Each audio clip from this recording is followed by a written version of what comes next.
What is up, you guys, and welcome to the Chosen League podcast where fire sports content is the name of the game. I'm your host, Devin, and I have a very special guest here with me, creator of HoopJackPodcast, Chris. Chris, how you doing, man? I'm doing good, man. Just it's hot, but I'm glad it's Friday. I know, man. I'm getting this heat up here in Texas, man. It's crazy. Yeah. But in today's episode, we're gonna be talking about the Golden State Warriors. They are once again NBA champions. Stephen Curry with his first ever Finals MVP, well deserved. He should have got it a long time ago. But anyway, so Chris, what are your thoughts on the NBA Finals? I think this was a great finals. Um,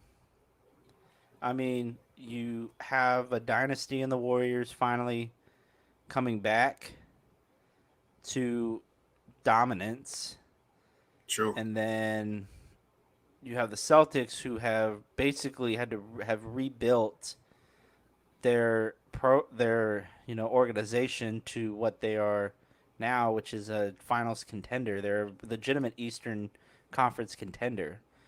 Um, all in all, this was a great playoff series.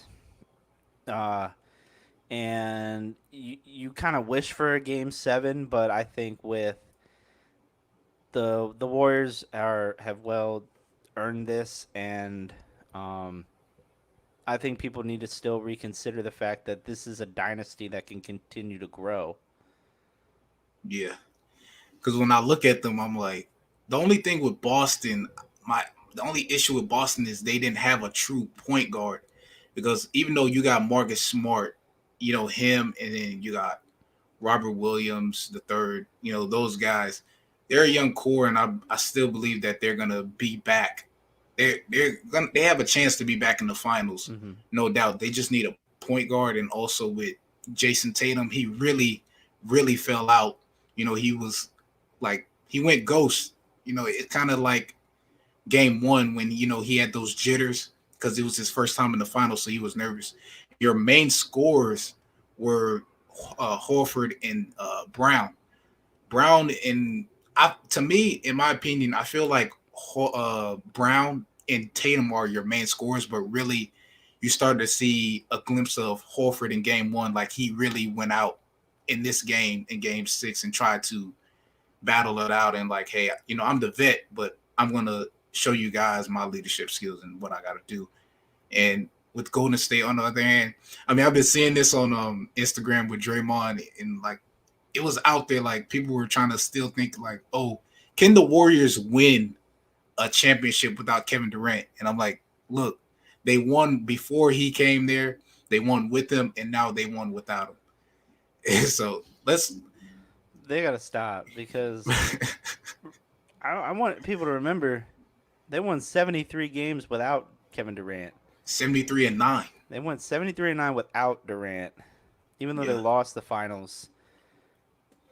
They didn't need Durant to continue to be a dominant team. no, It was just, that's where Kevin Durant just went.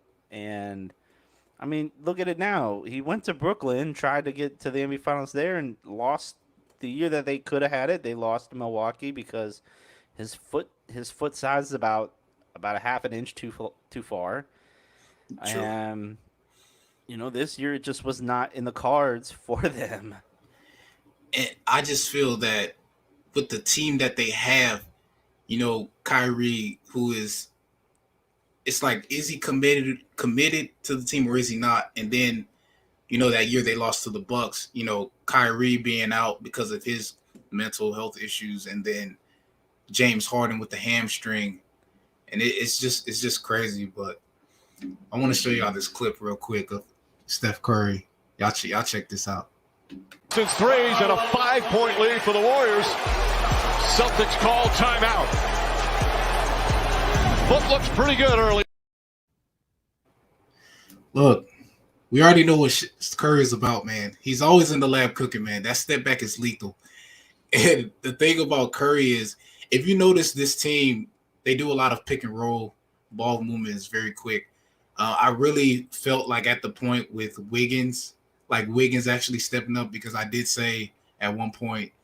That game when he went 26 and 13, 26 points, 13 rebounds, he really showed who he really is as a star. Like, he really showed out. Same with Jordan Poole, and the rest of the guys. But Chris, I want to ask you, where do you rank Stephen Curry in terms as a point guard? Do you think he surpassed, as like saying he's the best point guard in the league, like surpassed Magic, or is that debatable? I think you got to look at the times that the NBA is in, because you can say Steph Curry is the most dominant point guard right now. He's on another level no one can even reach. When you look at 2010s, I think when you look at 2000s, you got to look at guys like, you got to go look at guys like Steve Nash. You got to look at guys like Jason Kidd. You got to look at guys, even Derek Fisher. You got to look at guys who were guards during that time that were dominant. I think you just got to go with it by decades, because it's a different time. I think people need to stop comparing, Steph would have been good in this league, or LeBron would have been good at this time era. Yeah. That might have been true, but we'll never know. I mean, we can't just guess. Because, facts outweigh feelings sometimes. And I think Magic was special in that era of the 80s and the 90s. Mainly the 80s, because he was with that Laker team was unstoppable. Magic was, Showtime. He was the Showtime. man. He was everything to the NBA. He brought life back to the NBA. That was just fun and exciting. I remind it as the time. I mean, as the the early. I mean, Warriors team. Even I think of it as Lob City when they had fun doing it. Granted, Lob City didn't have a playoff run, but they were a fun team to watch. The Lakers back then were a fun team to watch with Showtime and everyone on that team, even Magic and Kareem and all those guys. James Worthy, all those guys that were talented. And I think we need to look at the fact that Steph Curry is one of one. I think he's a kind of player where I look at him as Kobe, where he's so influential that everyone follows him whenever they play the game. I remember as a kid, when you take that trash ball, when you take a paper ball and you shoot, you go Kobe. Exactly. I think nowadays, you're going to go Curry. Mm-hmm. I think, we see more outside shooting because of him and that team. We see a lot more, how to get out of everything, because Steph has amazing handles, and no matter how much pressure you put on him, it takes him about half a second to shoot it, and it can go in. That even if he's like fully covered, it still has about a 70% chance of going in, because he's right there. He knows where to go. I think Steph has the potential to be one of the greatest point guards and players to ever play the game. If outdoing Magic is going to be tough, but he has a chance. He has a chance. Because Magic, when you look at Magic, it was his passing ability that made people go like, wow, this guy's a great passer. Like, look, even Magic Johnson himself said Lonzo Ball himself has the highest IQ. Like, Magic looks, I guess from Magic's perspective, Lonzo reminds Magic of himself because of his passing ability. Well, honestly, when I rank Curry, I believe he's going to be top 10, top 5. And the thing about it was, I remember seeing, like, it was just weird because a lot of people were like, man, before he even won the finals, they were like, man, he win this finals, he might be in the GOAT conversation with LeBron. He might surpass LeBron. And I remember seeing a video of Stephen A. Smith. He's already talking. He's saying that the Warriors can repeat and he's going to surpass LeBron. We already know Curry just surpassed Kobe for 30 points in the finals game. So that kudos to Curry, for that. But I don't know where this is going to go because, like you said, it's a decade. It's different eras, and every era is totally different in terms of the players. So I look at it as fact, like, yeah, Curry, honestly, is going to be top 5 player, top 10, top 5. But I do not know if it's going to come to like him passing Magic. And like you said, I think it there's a lot of guys that you could name as the GOAT. I think Exactly. Jordan had his GOAT time in the 90s.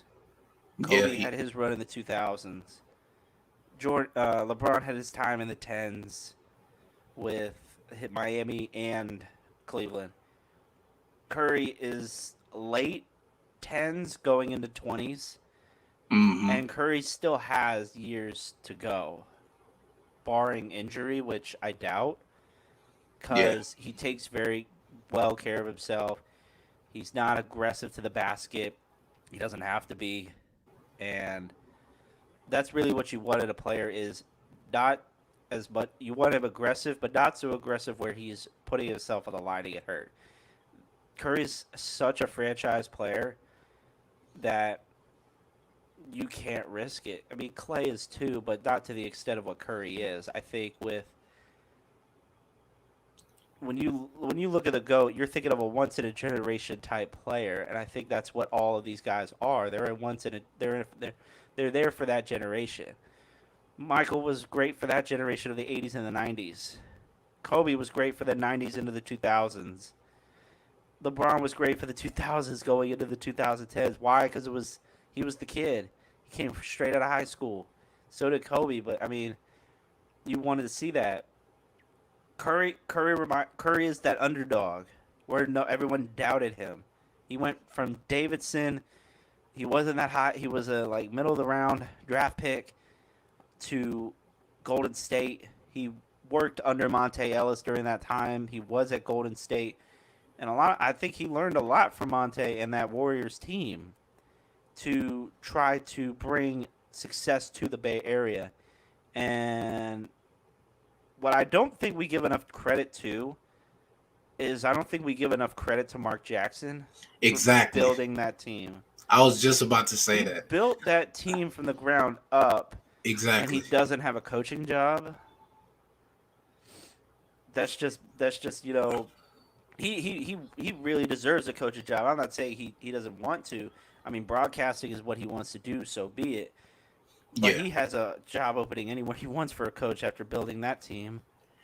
And I mean, it's so surreal. It's like you're watching the team that you built, and you're just not, reaping the benefits from it. Maybe he may. Well, no, I take that back because I remember on Draymond's podcast he talked about it. And he was mentioning he brought Curry on, and they were just talking about how influential Mark Jackson was to them. He was kind of similar to Jordan in terms of motivation. Jordan would make things up to get himself motivated, and that's what Mark Jackson did for them. And just with Steve Kerr himself acknowledges that Mark Jackson, built that team, and but also it helps in the long run with Steve Kerr having that experience of what it's like to be in the finals and to win, playing with, the GOAT himself, Michael Jordan. So that, and do you think for the Celtics, do you think that Jason Tatum is the one to blame for the loss, or no? I like that answer. I don't, because there's a lot of factors going into what a lot of people when I looked at these finals. Both teams in the first 4 games did exactly what they needed to do, and that was win one game away to force 5-6 games. Yeah. No one pretty much split after 4 games. Both teams were 1-1. Boston did what they had to do in Game 1. They showed out in Game 1 to take a lead, and Golden State responded there. And then Golden State responded by taking one away from TD Garden, and Boston reclaimed it. The problem was, could the Warriors win at home and then play at a tough TD Garden for Game 6? Yeah. Because that's a hard place to win, is with Boston. Because the fans are so loud. And like they said before the finals even started, the team that wins Game 1, 75% of the time wins the finals. But I honestly, that was a turnaround because, like I said before, I've always gone for Golden State because they have the experience of what it's like to be in the finals, what it's like to win, and what it's like to lose. So they have that. Boston, on the other hand, is a young team full of potential who has that hunger. And there's no doubt in my mind they're going to be back next year because what this goes to show about the Celtics is they show that, hey, we can force a Game 6. We can get to Game 6, but we just didn't get to Game 7. They honestly, if they really wanted to, they could have got to Game 7. But what they really need to look forward to this offseason, is really getting a point guard. They really need a point guard. Jason Tatum, I don't believe is the one to blame. I know a lot of folks say that he's the one to blame, but it's not by him having a bad score. You can't just blame it. Yeah. This is what I hate. I hate it too. You can't blame one person for a team game. No, because it's a team sport. I look at it the same way. You play 2K? Do you play 2K? Yeah, I play 2K. Do you blame one person if the team loses? No. I go based off of everybody. You cannot blame one person if the team loses. I look at everybody as a whole. Somebody missed a pass, somebody missed a steal, somebody turned the ball over one too many times. Exactly. Group effort. It's like a group project at school. You get the same grade no matter what. You can't be like, hey man, you didn't go get this the supplies for this part we need in the project. It's everybody as a whole. So when you go up there to present your project, it is what it is. And looking at it, man, looking at it, Marcus Smart really fell off. Robert Williams III was playing through an injury, and Horford fell off too after Game 1. Game 2, it was nothing. Yeah, well, Game 1. Yeah, Game 1, he had 26 points in Game 1. And then Game 2, he had 2 points. And then, like, you seen Marcus Smart and, like, Tatum, or I think Brown with, like, 18 to 11 points. And I also think it's hard when I think what Boston can do in the offseason is find quality bench support. Well, yeah, they need that, too. That's what Golden State, how they won. Yeah. Game 6, Boston had a total of 5 bench points versus Golden State's 21. You look at what Gary Payton II and Jordan Poole and Otto Porter Jr. brought to the bench. He was a factor, Gary Payton II. Huh? Gary Payton II, he was a factor on that team. I'm talking about defense. I'm talking about defense wise. A factor on defense. Like Golden State won not only because of Curry and not because of the rotations that they had, but they also had quality bench play that performed at the highest level, performed in the hardest part of the season, and they came through. I think. Yeah. Golden State has as much opportunity to repeat as anybody, but at the same time, I think we also just need to look at who's going to rebuild more this offseason. Who's going to take that chance to rebuild? Who's going to take that chance to grow? Because we looked at, I think a lot of us thought Chicago was going to make it to the finals. I think a lot of us thought the Lakers were going to make the finals. A lot of us thought that the Nets were going to make the finals. Unfortunately, people lie. They lie all the time. It's just the hype. They just want to hype it up like, oh, it is. The Lakers. And I just, speaking on, before I get to the Lakers, with the Warriors, Do you expect their number one pick, James Wiseman, to make an adjustment for next year? Will it be No. redemption from No. him next year? Why not? Why No. not? They won without him. Well, yeah. I'm wondering.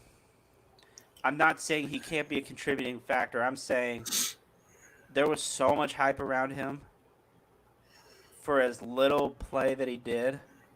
Yeah. I would take that as a sign to where, okay,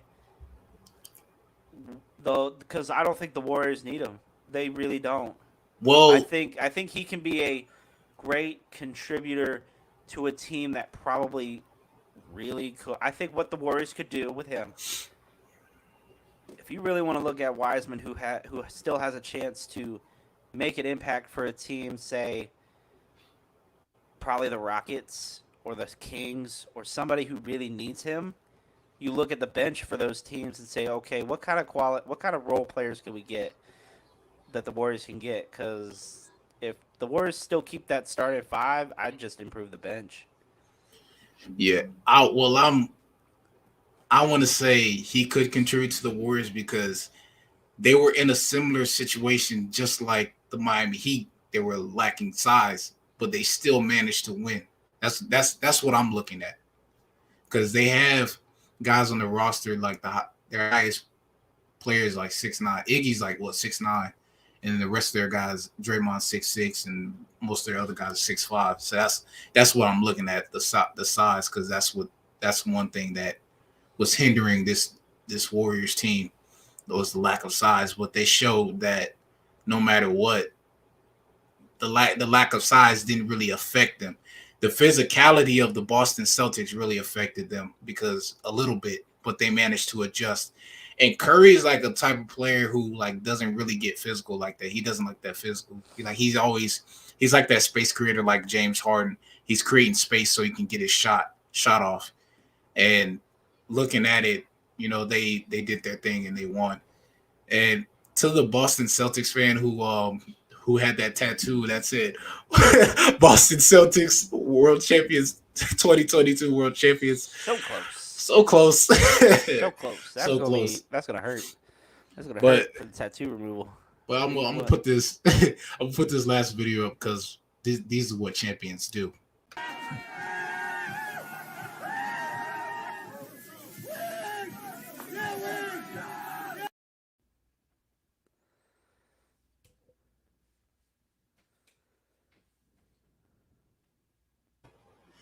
That's what champions do after the aftermath. This is what it boils down to. And I honestly, watching Draymond speak on, the journey, and even Andre Iguodala and Gary Payton II. Look, the Warriors came a long way, and when the odds are stacked against you, it's like, look, you must have forgotten who we were, or who we are. Excuse me. Who we are the Golden State Warriors. We are a dynasty. We are a championship team. We're a championship caliber team. We are out here to win. And so, oh my God, strength in numbers, man. Strength in numbers. It's serious. It's a serious thing. That's their motto, man. Like, for real. Yeah. And I really am happy that Stephen Curry got Finals MVP, because he really deserved it. That second year when they went back to back, and after 2017 when they won the first one with Durant, I'm like, okay, Durant, we giving you the first one because you won your first title. But come on now, 2018, like that should have went to Curry, but it went to him. He got it right now. But with Golden State, man, do you think they could repeat next year? Next year, do you think you see a repeat? I give them because with Milwaukee trying to come back. Yeah, that's gonna that's the battle in the State East. Around a 30% chance to repeat. I give Milwaukee about 20 to 15% chance to come back. I would give Miami another opportunity up there. And even Boston. I give Boston and Miami both at least 10%. Then looking towards the West, you could see Dallas try, I mean, with them just losing Boban, I think Dallas has a really good opportunity after an amazing playoff run that they had. I don't think it was a fluke.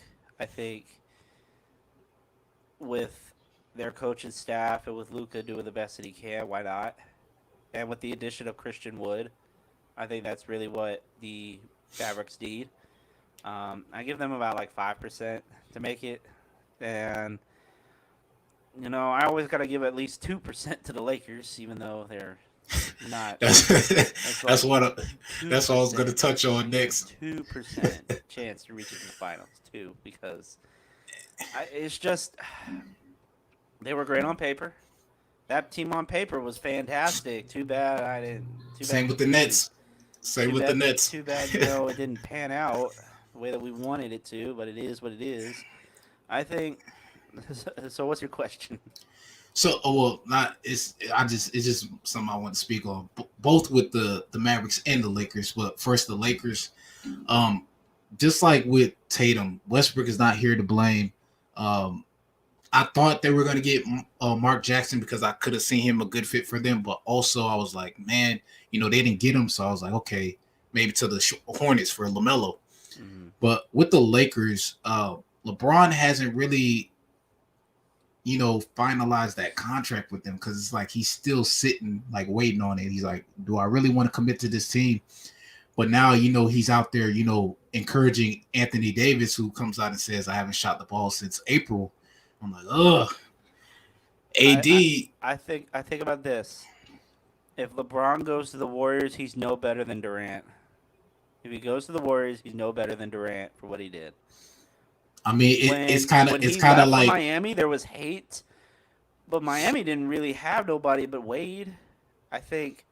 Yeah, you had Wade. When you had Wade, and that was basically it.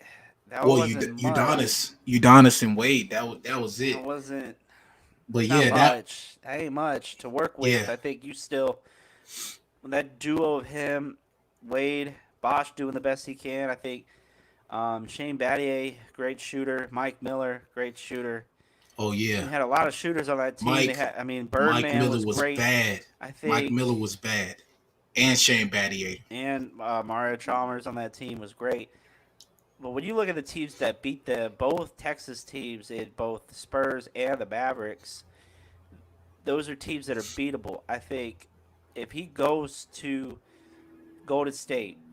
When Durant went, it was a bust move. Like that was straight bust. Yeah, it was. It was not what anybody would think. Why would you? Because in my opinion, he was not the number one star on that team. I think he was number 3.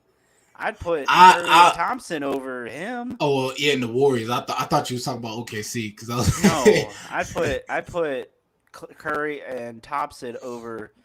KD when KD joined. Well, when LeBron goes, I'm still gonna put Curry and Thompson. They're the main two because they are a household name. That's their team.